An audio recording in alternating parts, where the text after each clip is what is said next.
Hello to everybody and good evening to all of you. जैसा कि आप लोगों को पता है कि नीट पीजी काउंसलिंग का राउंड 2 की चॉइस फिलिंग चल रही है और आज लास्ट डेट है और 14 को रिज़ल्ट आना है। 12-13 तारीख को रिज़ल्ट की प्रोसेसिंग है और 14 की डेट उन्होंने दी है कि रिज़ल्ट आएगा 14 तारीख को। और इसी के बीच 2 कॉलेजेस में नई सीट्स ऐड ऑन हो गई है। रेडियो डायग्नोसिस की 2 सीट्स ऐड ऑन करी है उन्होंने। अभी ये नोटिस एमसीसी की साइट पे पब्लिश हुआ है और आज ही हुआ है, तो अगर आपने ऐड नहीं किया हो तो आप उसको ऐड ज़रूर कर सकते हैं उन 2 कॉलेजेस को। इससे पहले भी उन्होंने कुछ चीज़ें चेंज की थी, कुछ कॉलेजेस की डिटेल्स उन्होंने पहले भी दी थी कि कुछ सीटें उनकी ऐड ऑन हुई हैं। और इसी के साथ साथ डीएनबी का कल एक नोटिस आया था स्पॉन्सर कैटेगरी को लेके। मैं आपको समझा देता हूँ कि स्पॉन्सर कैटेगरी क्या है। बेसिकली अगर आप गवर्नमेंट में हैं, सेंट्रल गवर्नमेंट में हैं या पीएसयू में हैं और आप अगर परमानेंट जॉब कर रहे हैं और वहाँ पे अगर आप परमानेंट हैं तो आप वहाँ से एक एनओसी का फॉर्मेट डीएनबी ने दिया हुआ है, उसको आप साइन करा के उसको आप लेके आ सकते हैं। उसको आने के बाद अब स्पॉन्सर कैटेगरी की अलग से काउंसलिंग होगी, उसको आप कर सकते हैं। 158 सीट उसमें अलॉटेड हैं, जिसमें लगभग सारे ही प्रीमियर इंस्टीट्यूट्स हैं। कुछ मैक्सिमम गवर्नमेंट के हैं, कुछ कॉर्पोरेट भी हैं जैसे मैक्स साकेत, कुछ ब्रांचेस के लिए 158 सीट्स पोस्ट एमबीबीएस को दी गई हैं और बाकी सीट्स हैं वो डिप्लोमा को दी गई हैं। आप इसको ज़रूर कर सकते हैं, इससे आपको फ़ायदा होगा। अगर आप गवर्नमेंट जॉब में परमानेंट हैं, आप इस बात को कंफर्म करा लीजिएगा अपने हेड ऑफिशियल से कि आपको एनओसी यानी कि स्पॉन्सरशिप मिल सकती है या नहीं, कि पढ़ाई के दौरान भी आपको सैलरी मिलती रहे और जब आप पढ़ाई पूरी कर लें फिर आप सर्विस रिज्यूम कर लें। इसको कहते हैं स्पॉन्सरशिप चीज़, एनओसी। ये एनओसी नॉन सर्टिफिकेट लिख के वो देंगे, बाकायदा फॉर्मेट है उसको बना के वो देंगे, जो कि बाकायदा एनबी में सबमिट होगा और आपका एडमिशन उसके तहत स्पॉन्सर कैटेगरी में होगा। ये रूल पहली बार आया है। काफ़ी स्टेट्स ने अपने कॉलेजेस की आधी सीटें इनको दी हैं इंस्टीट्यूट्स की। ये कहीं ना कहीं उनको फ़ायदा मिलता हुआ नज़र आता है। इसका एक ही राउंड होगा फिलहाल और ये ऑफलाइन होने के चांसेस इसके हैं। बाकी जो भी डिटेल्स होगी एनबी बहुत जल्दी डिक्लेयर करेगा, अब उसको देख भी लीजिएगा और समझ भी लीजिएगा। बहुत जल्दी उसके बारे में डिटेल्स बहुत जल्दी अपडेट हो जाएंगी। एक और बात, जो ज्वाइनिंग है ऑल इंडिया की वो 22 तक हो गई है, जो कि पहले जो ज्वाइनिंग थी वो 18 तारीख तक थी। 4 दिन इन्होंने बढ़ाए हैं और 22 तारीख को ही डीएनबी का रिजल्ट आ रहा है अकॉर्डिंग टू द शेड्यूल। अगर ऐसा होता है तो कहीं ना कहीं ब्लॉकिंग होने के चांसेस होंगे, लेकिन ऐसा भी हो सकता है कि 22 तारीख की रात को डीएनबी का रिजल्ट आए और शाम को 5 बजे तक ज्वाइनिंग हो जाए। तो क्योंकि रूल ये है, जिस बच्चे को डीएनबी के राउंड 2 में, जिसने ऑल इंडिया राउंड 2 में कॉलेज ज्वाइन कर लिया है, वो डीएनबी के काउंसलिंग में पार्ट नहीं ले सकता। लेकिन इसका मतलब ये नहीं होगा।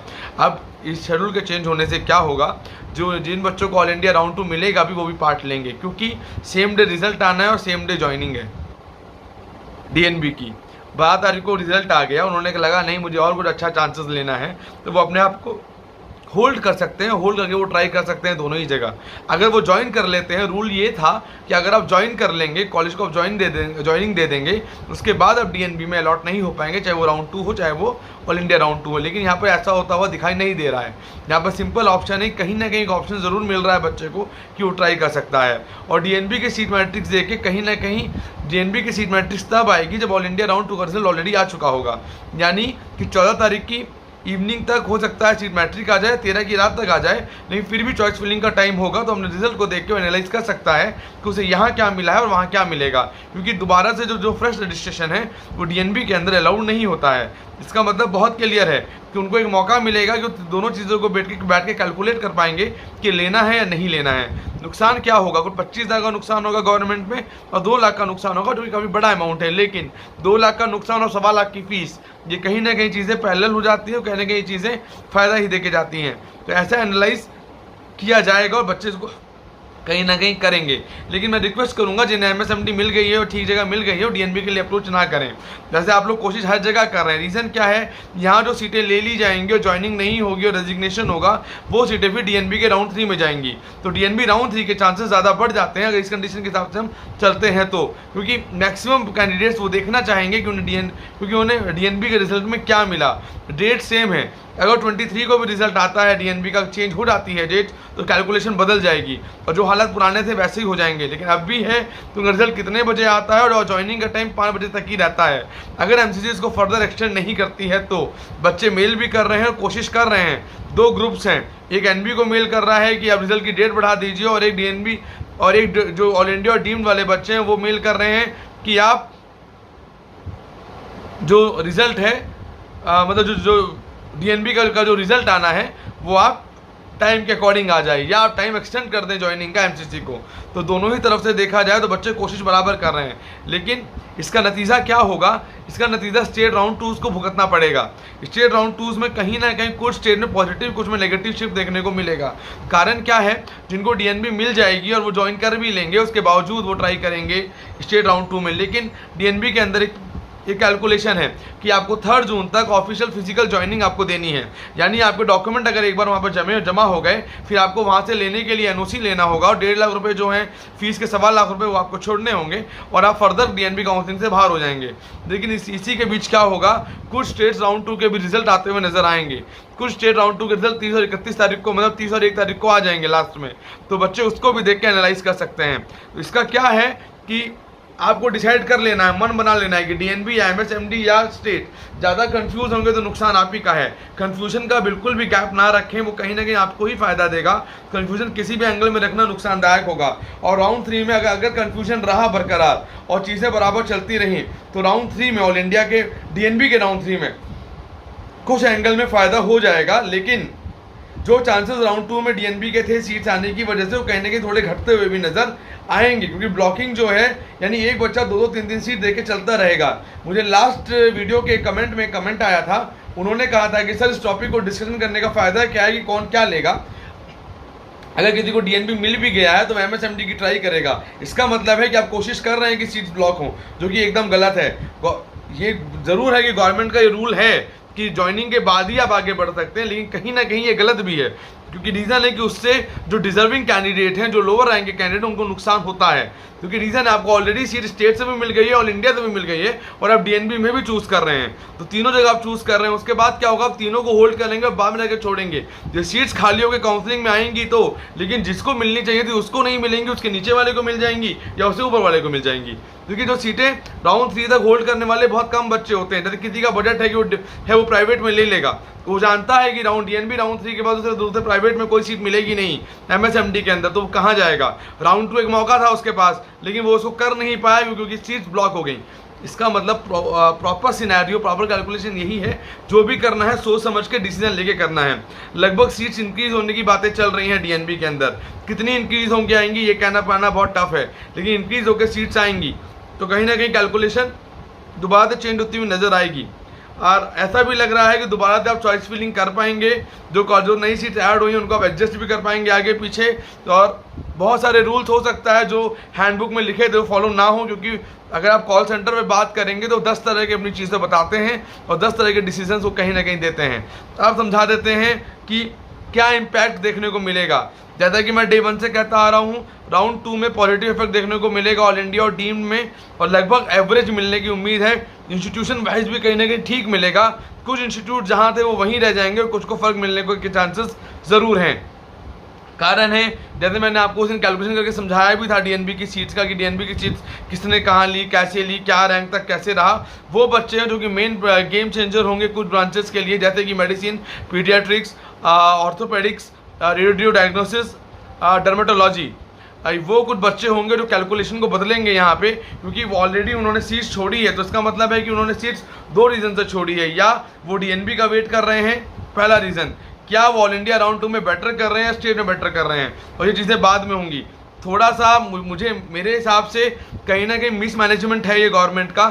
थोड़ा सा उसको एनालाइज करके चलना चाहिए था गवर्नमेंट को। तो इसमें गवर्नमेंट ये कर सकती थी कि पहले डीएनबी ख़त्म कराते, फिर वो स्टेट ख़त्म कराते, फिर वो डीएनबी राउंड 2 करते, लेकिन ऐसा हुआ नहीं। डीएनबी राउंड 2 क्लैश कर रहा है। एक तरह से हम देखें तो डीएनबी राउंड 2 क्लैश करता हुआ नज़र आ रहा है। बहुत सारे स्टेट्स राउंड 2 के फॉर्म्स भी नहीं निकले होंगे जब तक डीएनबी राउंड 2 का रिजल्ट आ चुका होगा। इसका मतलब है कि बच्चे ऑलरेडी ट्राई कर लेंगे और डीएनबी की सीट्स ले लेंगे, और जब तक फिजिकल रिपोर्टिंग होगी 3 तारीख तक, तब तक उन स्टेट्स के रिजल्ट भी आ जाएंगे। तो उनको दोनों देखने का मौका मिल गया। इसका मतलब है कि मॉपअप इंटरेस्टिंग बना देंगे आप। लेकिन कि ऑल इंडिया का मॉपअप होता नहीं है, ऑल इंडिया की सीट रिवर्ट होकर स्टेट में चली जाती हैं। तो इसका फर्क देखने को मिल जाएगा स्टेट काउंसलिंग के अंदर, ना कि ऑल इंडिया काउंसलिंग के अंदर। और डीम्ड का मॉपअप और इंटरेस्टिंग हो सकता है, क्योंकि बच्चा वेट करेगा कि मॉपअप में और सीटें जाएंगी, क्योंकि ट्रेंड ये कह रहा है कि जितने पीछे जाएंगे उतना फायदा होगा। उस ट्रेंड को देख के बच्चे भी मूव हो रहे हैं, कैंडिडेट उसी हिसाब से इंक्लाइन कर रहे हैं। लेकिन जो अच्छे रैंकर्स हैं, जिनका मीडियोकर रैंक है, मैं उनसे रिक्वेस्ट करूंगा राउंड 2 में कोशिश कीजिएगा अपने आप को एक सीट रिजर्व करने की, वहां पर लेके आप रह सकते हैं। लेकिन कॉम्प्रोमाइज़ वहीं तक करिए जो आपको करने का मन है। जैसे मेरे पास कई चॉइस फिलिंग जैसे बच्चे मांगते हैं, तो एक तरफ रेडियो भी है और एक तरफ पैथो भी है। रीजन एंड ब्रांच का हो सकता है, लेकिन दोनों में बहुत अंतर है। आप जो करना चाहते हैं वही करें, जबरदस्ती कुछ ना लें। बहुत सारे बच्चे ऐसे जो कहते हैं कुछ भी ले लेंगे तो जो मिलेगा, इसकी कोई परिभाषा नहीं है कि कुछ भी ले लेंगे। कुछ भी लेने से क्या होगा, 3 साल की बात नहीं है, पूरे करियर की बात है। मेरे पास सुनकर ताज्जुब होगा, ऐसे लगभग 12 रजिस्टर्ड कैंडिडेट्स हैं मेरे पास जो ऑलरेडी एमडी कर चुके हैं किसी और ब्रांच में। कुछ ने रेडियो में करी है, उनको मेडिसिन करना है, किसी ने मेडिसिन में करी है, उसको डर्मा करना है, किसी ने सर्जरी में की थी, उसको बॉब्स गायनी करना है। तो क्यों उस टाइम ले लिया, नहीं समझ में आया, अब अच्छा नहीं लग रहा है, काम करने का मन नहीं कर रहा, तो दोबारा एग्जाम दे रहे हैं। और जो 2006, 2005, 2004 के पास आउट्स हैं, ऐसे बच्चे हैं जो कि फाइट कर रहे हैं। तो इस बात को कहीं ना कहीं समझने की ज़रूरत है, प्रॉपर चीज़ों को लेके चलनी है। काउंसलिंग को स्ट्रेटेजाइज करें, लेकिन ट्राई करें और कोशिश करें कहाँ तक हिट आउट हो सकते हैं। इफेक्ट ज़रूर देखने को मिलेगा काउंसलिंग्स में। अदर स्टेट की डिटेल्स जैसे ही आएगी we will update you. UP की डेट बढ़ गई है, ज्वाइनिंग की 12 तारीख हो गई है। यूपी में बच्चों को ऑनलाइन पैसे जमा करने थे और एक 100 रुपये का एफिडेविट था जो कि उन्हें सबमिट करना था बाई मेल के थ्रू अपने नोडल सेंटर पर। वो लगभग आप लोगों ने कर दिया होगा, नहीं किया है तो कल शाम तक का टाइम है, उसको ज़रूर फॉलो करके कर दीजिएगा। कल नोटिस आ गया था। आंध्र प्रदेश और बिहार अभी फिलहाल साइलेंट मोड पे हैं, दोनों ही स्टेट। इनका कोई भी डिटेलिंग अभी तक नहीं आई है, आएगी। जितना वक्त लगता है कहीं ना कहीं उतना फ़ायदा भी होता है, लेकिन पेशेंस बहुत मेन चीज़ है। इस काउंसलिंग में इस बार पेशेंस का इम्तिहान है। पेशेंस को ज़रूर होल्ड करके रखें, तो कहीं ना कहीं जीतने की पूरी प्रॉबिलिटी और चांसेस आपके बन जाएंगे। कोई इंक्वायरी हो, कोई डिटेल आप कॉल कर सकते हैं 9675200801। आप चाहें तो पेड सर्विसेज ले सकते हैं, जिसमें आपको पूरी गाइडेंस देंगे डे 1 से लेकर डे लास्ट तक, और समझाएंगे कि क्या क्या पॉइंट्स हैं जो कि आपको काउंसलिंग में ध्यान देने हैं, क्या क्या है, किस हिसाब से चलना है। और जहाँ तक बात है जो इनएलिजिबल बच्चे हैं उनके एलिजिबिलिटी के चांसेस बन सकते हैं। आप जैसे ही कट ऑफ डिक्लेयर होगा we will update you the complete details again. So bye bye, take and have a good day ahead. अगर आपको पेड सर्विसेज लेनी है, सर्विसेज अवेल करना चाहते हैं तो कॉल कर सकते हैं 9675200801 9690796426। तो bye bye, take and have a good day ahead.